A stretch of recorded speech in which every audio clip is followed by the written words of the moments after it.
Muy buenos días para todos. Es un placer dirigirme a todo el departamento de Antioquia y celebrar este día histórico en Antioquia. Es un día histórico aquí en la Asamblea Departamental de Antioquia, encabezado por usted, señor gobernador Luis Fernando Suárez, porque es la primera vez en la historia de esta Asamblea y del departamento de Antioquia que el gobernador cita a sesiones extraordinarias para convocar y encabezar un diálogo social y departamental frente a la crisis. No quiero empezar esta interlocución o este llamado sin hacerle, digamos, una mención a más de 42 personas que han muerto por culpa de esta situación de inoperancia del Estado. 42 personas, una de ellas policía, y 41 civiles que hoy dejan las protestas según la Defensoría del Pueblo. Y es algo que me duele en la gran medida. ¿Y por qué me duele? Porque cuando alguien al respecto habla de la fuerza pública o de la policía, a veces lo habla desde un asunto universal.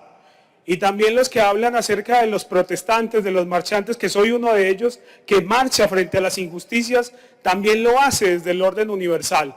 Dicen los marchantes, los policías. Los marchantes hacen violencia, son vándalos. Y al otro lado entonces también dicen la fuerza pública en totalidad, la policía, el ejército, son vándalos, son criminales, son asesinos. Frente a esas dos posiciones siempre mantendré que se ha vuelto muy de moda el asunto de ser tibio, y siempre mantendré un asunto neutral, pero más que todo un rechazo en los dos sentidos. ¿Y por qué? Porque tengo un valor personal. Uno, pues la educación que me dio mi padre como es policía y es dragoneante de la fuerza pública, pues la tengo en mis venas, pero también me enseñó que frente a las injusticias también se deben marchar. Frente a las injusticias también debemos, porque muchas veces mi padre como dragoneante y que fue comandante de policía en el municipio de Puerto Berrío. Y en ese sentido, yo no puedo nunca, digamos, desobligar a la institucionalidad, pero sí reclamo lo mismo que reclamó mi padre durante muchos años. Un policía que mata, un policía que agrede, no es policía, es un delincuente. Y un vándalo que en medio de la protesta agrede a otro para manifestarse, tampoco es un protestante, tampoco es alguien que marcha. Quien utiliza la violencia para hacer reclamos es un delincuente, y quien mata a otro para hacerse lucir o para reclamar algo que no se reclama con la vida de otro, de ninguno de los dos lados. Y eso es algo que debe ser contundente por parte del Estado, y que tiene que ser contundente por parte de la ciudadanía, y que no debe admitir ninguna confusión. Ninguna, en absoluto ninguna confusión, porque a veces veo en las redes sociales que alguno se pone de un bando o de otro. El bando nuestro es desde la institucionalidad, pero también de la protesta frente a los reclamos sociales y frente a los argumentos. Los que protestamos tenemos argumentos y no desconocemos los del gobierno nacional, pero no nos gusta, sencillamente no nos gusta, y por eso marchamos y no nos tenemos que aguantar. Y ese es el reclamo justo. Hoy empiezo diciendo por las muertes, pero también porque en un Estado social de derecho, señor ministro, es imposible que haya desaparecidos. Eso es inadmisible. Inadmisible. A toda situación. Yo no sé si estamos en el mes de la madre y el mes de la vida, y muchas madres en Antioquia hoy tienen que decir que están desaparecidos, no están perdidos. Están desaparecidos. Más de 120 jóvenes del departamento de Antioquia hoy no están en sus hogares, y eso es lo primero que reclamamos. Para empezar este diálogo regional, los aparecidos tienen que aparecer. Eso es el primer punto. Y también el Estado tiene que disculparse por esas 41 muertes. 41-1. Esto no es un partido de fútbol. Pero en la institucionalidad hay unos reportes que se tienen que generar. Las soluciones a reclamos sociales nunca pueden solucionarse con represión violenta, nunca. Y para que ustedes lo entiendan muy bien, eso es simplemente como si un hijo tuviera hambre y fuera al lado, imagínense, el hijo va a donde la mamá y le dice, mamá, tengo hambre, inmediatamente ella le pegara en la cara y le pegara en la boca. Así es este gobierno nacional, que frente a los reclamos sociales manda y militariza. Está muy bien, señor gobernador Luis Fernando Suárez, que usted no esté de acuerdo con la militarización, pero yo recorrí varios espacios de Medellín el día que usted hizo el toque de queda del segundo decreto y estaba militarizado. Y le digo que me respondían los militares y los policías, es que el gobernador de Antioquia en el segundo decreto dijo que había toque de queda total.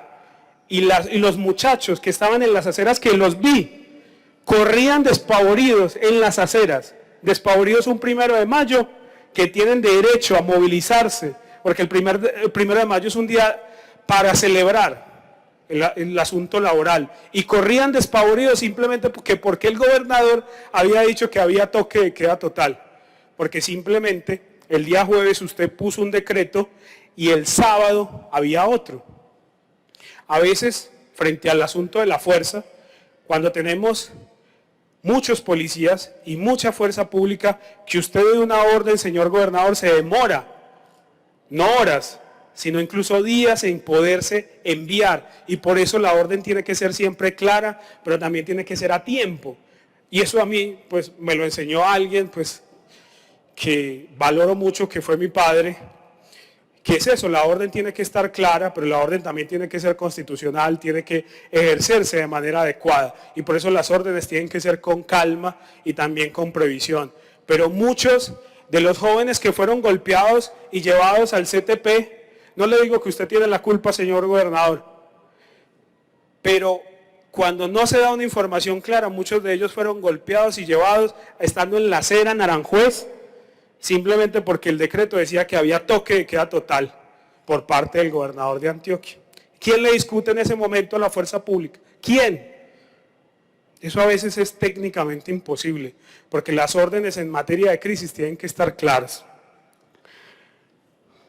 Yo quiero simplemente tocar 4 puntos, y esos 4 puntos tienen que ver con, primero, parar para avanzar, dialogar para avanzar, acordar para avanzar y cumplir.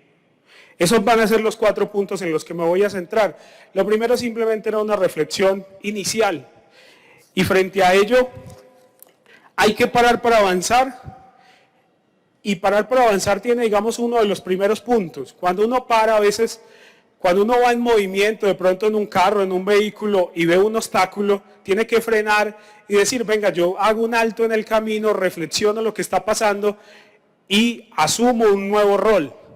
Eso es lo que hay que hacer en la Asamblea, o esa es mi opinión de lo que hay que hacer en la Asamblea y en el departamento de Antioquia. No se pueden a veces, señor gobernador, empezar diálogos bueno, el orden a veces es normal, pero yo creo que hoy la voz tiene que ser de los jóvenes, de los que están marchando, de las centrales obreras, del Comité Nacional de Paro, del Comité Departamental de Paro. Existen unas instituciones. Con todo el respeto de los alcaldes y alcaldesas del departamento de Antioquia, hoy necesitamos escuchar a toda la gente, a todos los sectores, a los que no se sienten representados en los alcaldes, a los que no se sienten representados en nosotros los diputados. O vamos entonces a hacer lo mismo, parar para avanzar, hacer un alto. Vamos a hacer lo mismo que va a reflejar el mismo resultado. Nos vamos a reunir entonces los diputados, las fuerzas políticas, para tomar una decisión para el departamento de Antioquia. ¿Nos vamos a sentar con los empresarios que siempre nos hemos sentado? No, necesitamos sentarnos con la gente que está sufriendo, con la gente que está pensando de forma diferente, también con nosotros, porque esto es un diálogo regional. Aquí deben de caber todos, absolutamente todos, pero la forma también es muy importante. ¿Y por qué la forma es muy importante? Porque cuando usted llama gobernador a los alcaldes de primero, lo que está diciendo es que los alcaldes representan a cada uno de los municipios en cada lado. Y no es así. Hay muchos alcaldes donde la representación no está ahí. Votaron por nosotros en algún momento, pero necesitamos avanzar, parar para avanzar. Las órdenes, señor gobernador, tienen que ser cuidadosamente dadas para que no se malinterpreten al momento de ejecutarlas. Eso es también uno de los puntos. Parar para avanzar, que cesen las violencias de todos los lados, que la fuerza pública se calme, pero también los manifestantes se calmen. Pero una forma de calmarse es enviar mensajes de no violencia. Pero lo primero, ¿dónde están los desaparecidos de Antioquia y Colombia?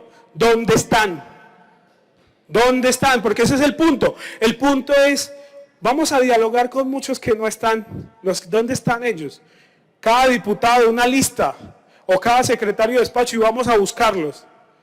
Porque ellos estaban protestando. Ellos estaban protestando así como yo también lo hago como diputado. Y entonces, ¿dónde están los desaparecidos de Antioquia de Colombia? ¿Dónde están? Los que marchamos tenemos simplemente un sueño y que nos lo han quitado. Un colombiano hoy se levanta no pensando en sus sueños, sino pensando en sobrevivir. Pensando en que el niño o el niño de Murindó se muere de hambre y que va al hospital simplemente a que le coloquen suero para que no se muera. El niño de Murindó, de Antioquia, que me ha tocado vivirlo, verlo.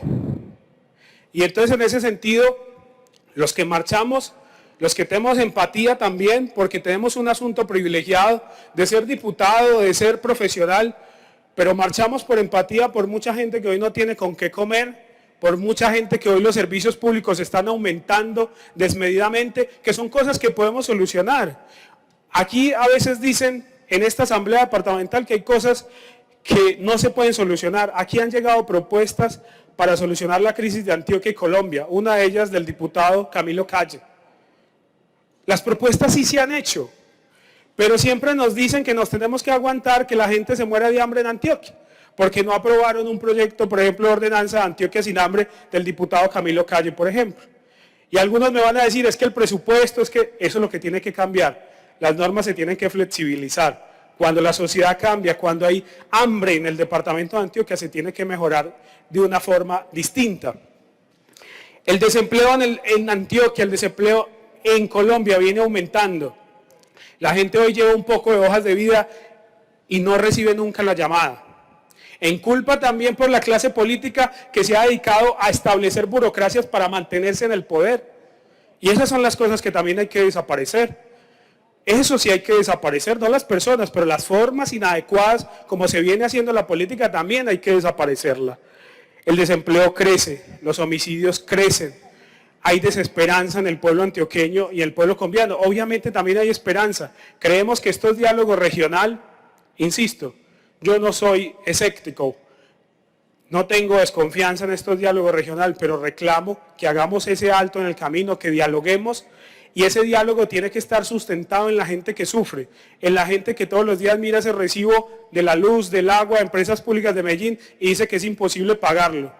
Al lado que va a la tienda y ya no le fían, al lado que ya no tiene con qué comer, pero mientras tanto tiene que escuchar a un ministro de Hacienda que no sabe cuánto es una docena de huevos, cuánto vale una docena de huevos en el país. Esas son las indignidades y las injusticias en que vivimos y queremos solucionar. El tercer punto tiene que ver con acordar para avanzar. Aquí en la Asamblea Departamental de Antioquia hicimos un recorrido por todas las regiones, escuchamos a la gente, escuchamos todas las inquietudes, pero también tenemos un problema, no tenemos capacidad económica para solucionar tantos clamores en el departamento de Antioquia, necesitamos solucionar eso. A nosotros los diputados nos pagan lo suficiente para que sesionemos todo un día, toda una noche, para poder intentar mirar qué soluciones le podemos dar al departamento de Antioquia. Para el alcalde que dice, venga, necesito acueducto y alcantarillado para llevarle agua potable a mi municipio, a mi vereda, necesitamos eso. Hoy el 10% están sin conexión de agua potable y estamos en plena de una pandemia, los colegios, y estamos pidiendo que vuelvan a los colegios y muchos colegios hoy no existen, no están o están totalmente desbaratados en el departamento de Antioquia. Al pobre alcalde le toca hacer un acuerdo aquí, pero el acuerdo no se cumple. Y ese es otro de los problemas. ¿Por qué no se cumple? Porque no hay una previsión en metas, no hay una previsión en plata. Se dice el acueducto y el alcantarillado se obtiene 10.000 millones de pesos. Hoy muchos de esos acuerdos no tienen ni siquiera 5.000 millones de pesos ahí presupuestados. Pero sí observamos que a los privados en el IDEA, insisto, no en este año, en el periodo pasado, le prestaron 155.000 millones de pesos sin intereses a 3 años. O sea que el Estado sí tiene plata, o sea que Antioquia sí se puede esforzar un poquito más. Insisto, fue en la gobernación anterior, la gobernación del exgobernador Luis Pérez. También vemos cómo nos gastamos en un Central Park 185.000 millones de pesos. Esas son las injusticias que tenemos y son las que tenemos que solucionar como institucional. Muchos de esos acuerdos, entonces, ¿cuál es la forma? Sentémonos a dialogar, pero no dialoguemos de la misma forma como lo hemos hecho. No hagamos acuerdos de la misma forma como lo hemos hecho. Y lo más importante es frente al asunto del cumplimiento. No se está cumpliendo. Muchos de los acuerdos que generan reactivación económica en los municipios de Antioquia no se están cumpliendo. Los alcaldes se esfuerzan en sacar un certificado de disponibilidad presupuestal, un registro de disponibilidad presupuestal, pero llegan acá y dicen, no, alcalde, es que no hay flujo de caja. No, alcalde, es que la pandemia nos ha afectado a todos. No, nosotros nos podemos endeudar. El Estado se puede endeudar. Y se puede endeudar en este momento. Nos endeudamos para otras cosas, no nos vamos a endeudar para la reactivación económica. Entonces llamo al cumplimiento. Porque si no, esta asamblea departamental va a pasar a la historia, sí, pero porque no fue capaz de abordar estos temas. Para terminar, lo decía Gandhi, la mayor forma de violencia es la pobreza. Es la pobreza. Y hoy tenemos que empezar a solucionar estructuralmente eso. Estoy de acuerdo con usted, señor gobernador. Los problemas son estructurales y merecen salidas institucionales. Ejemplo, hoy no acabemos y le hago una propuesta, señor gobernador, hoy no acabemos esta sesión de la misma forma que lo hacemos. Vienen, nos echamos los discursos, todo. No, aquí hay alcaldes que quieren hablar, diputados que quieren hablar, personas que quieren hablar. Hagámoslo de forma diferente, pero si seguimos haciendo lo mismo, vamos a obtener lo mismo. Muchísimas gracias.